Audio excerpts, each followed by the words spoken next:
Was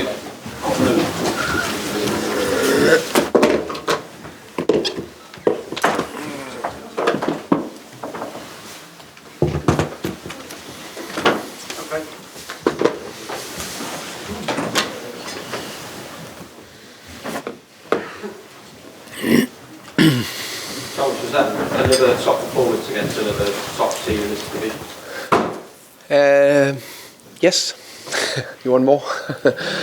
Yeah, it was. I said to the players before this game that we had to top perform. Maybe put our best performance out there because I think Arsenal have been so good this year. And I think we are very close to that. I just said to the boys in there, I just said, wow, what a performance. I know you can't celebrate a point. No one will. I'll never allow myself to celebrate a point, no matter who you're facing. You can be happy for a point, but celebrate that very good performance. And I think it was clearly more than well-deserved point. And I think it should have been our win. I think it should have been us. If you look on the big chances, we had 3 massive chances first half, where if we were 1-0 up, then everyone knows that we are a little bit more difficult to play against. Of course, when you go 1-0 down, I know, then you need to have everything, take everything into context. So that's why maybe it was a well-deserved point. But coming here, going 1-0 down, Chris just told me, I think it's the first time in a year where Arsenal, after they come in front, lost points. So that just say everything about our performance, and they are unbelievable at home. The stadium went mad when they scored to 1-0. Stayed in the game, cool, stick to the game plan. Got the, I would say, well-deserved equalizer. Yeah, that's very impressive against an Arsenal team that I think is very, very good. And they of course they're top of the league. They're favourites to win the title, and I think they will. Mikel said that your goal was offside. Yeah. It should have been disallowed. Have you looked at that? Do you even care? Yeah. I mean, I think every week there is VAR decisions that are going marginally one way or another. I agree that when they kick the ball, Ethan is in offside position. Then, as far as I know, the football law, then the next question is, did he influence that we could cross the ball across? They decided it was not enough. I agree. When you play Arsenal, and they take the same team every week with the same players, play the same way, does that make it in some ways easier to plan how to play against them? In a way, yes, but they are very good at what they are doing. So it's about to eliminate their threats. So, of course, clearly Martinelli and Saka, we're very aware of doubling up on them. So I think actually, is it Saka who put the ball under for the assist? Yeah. So one moment where we didn't have everything bang on, that was the moment where they scored. And now they put Trossard on instead of Martinelli, but he could easily finish it. It's just as a coincidence. It's not the two wingers, potentially the two best or most informed wingers in the Premier League right now. So besides from that, I think we controlled or we defended very well against Arsenal. I don't think they had any big chances. Yes, they had some dangerous moments, but I think that was very pleased. And the only thing was, I said that to Ethan, he's been unbelievable. He was fantastic again today. So our defensive principle, he needs to sprint under and avoid that ball, but it goes quick. So it's a well played goal from Arsenal.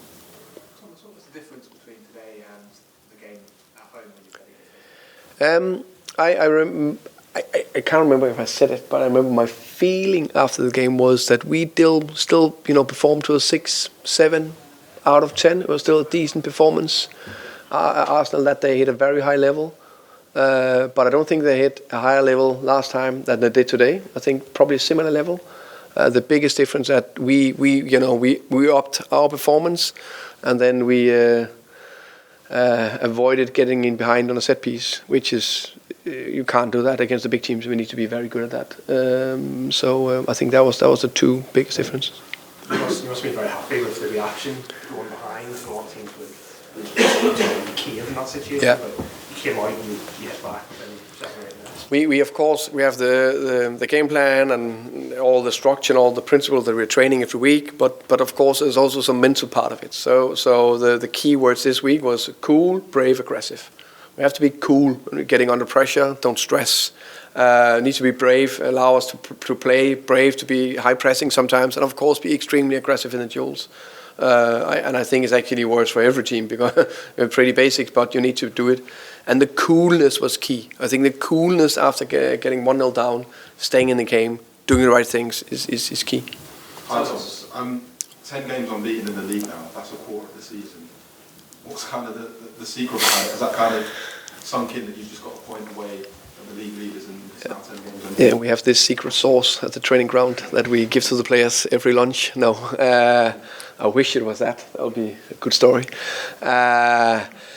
It's insane in many ways. Insane that it's possible for us with the second lowest budget to be unbeaten and all 10 games well-deserved wins or draws. It's not like we are crawling over the line and blocking with the head, the feet, everything, and then we have one shot and win. That's maybe even more impressive. It's in that way. I think we built a strong culture over the not only the years in Premier League and in Championship as well, with a lot of the same players that are developing and adding layers. I think that's part of it. I remember the game in September afterwards, you were kind of raving about Saliba and saying that he's really impressive and he'll be the future of France's defence. Felt like Ivan had a fantastic game against him today, so I just wondered from your perspective, what was your kind of view of Ivan's performance? I think I was very good. You guys know I'm a big fan of Ivan. Fantastic player and person. I think he played a below average game last week against Southampton. He knows that himself, so we've been speaking about that. Against Bednarak and Salisu, they had actually on top of him. So we spoke about it on Monday, so you need to prepare for these two centre-backs because they have been fantastic this season, Saliba and Gabriel. So he was definitely, he's always on it, but there was an extra edge to him today, and he deserved a lot of praise. Thomas, Raya came over to the sidelines quite a few times. Was that a tactical message or was that an injury problem by any chance? Just tactical. A few bits in terms of goal kicks, what do we do there, and a few bits on defensive area. I'm sure you, as part of your preparation for this game, would have watched the Everton Arsenal game from last week. Yeah. Did anything that Everton did you try and replicate today, having seen how they got at Arsenal? No. What I did was I watched our last two games against Arsenal. So the game 1 year ago, the game in September, because that's us and our game plan, and we've been quite good at that. Then I actually watched bit of our game against City, even if then I watched 20 minutes of the Newcastle game here. There was one more game I watched, I can't remember, but actually not the Everton game. I saw it, before our game last time, so I didn't saw it, but I followed, and then I could see the structure he was trying to do. Sean Dyche very, very good. So I knew we would do bit of the same game plan, just different structure. Thomas, could you tell us about the goal celebration or the message that was? Yeah, I think that's. I know Arsenal is playing for the championship, and that's of course hugely important. But for the tribute that the players themselves have found out to do, I didn't know about it actually. They found out and give that to Sergi. For that itself, I think it's fantastic that the goal stands because it was a very sad moment that when Sergi's mom passed away, he was very close with her. I said to the players that remember to worship and cherish life because it goes so quickly, and call your mom and tell you love her. What's the ambition now, Thomas, for the rest of the season? I mean, you're not far off the European places. Is that an achievable target? We want to end as high as possible. We said that before the season. and we, that laser focus on the next game is so important.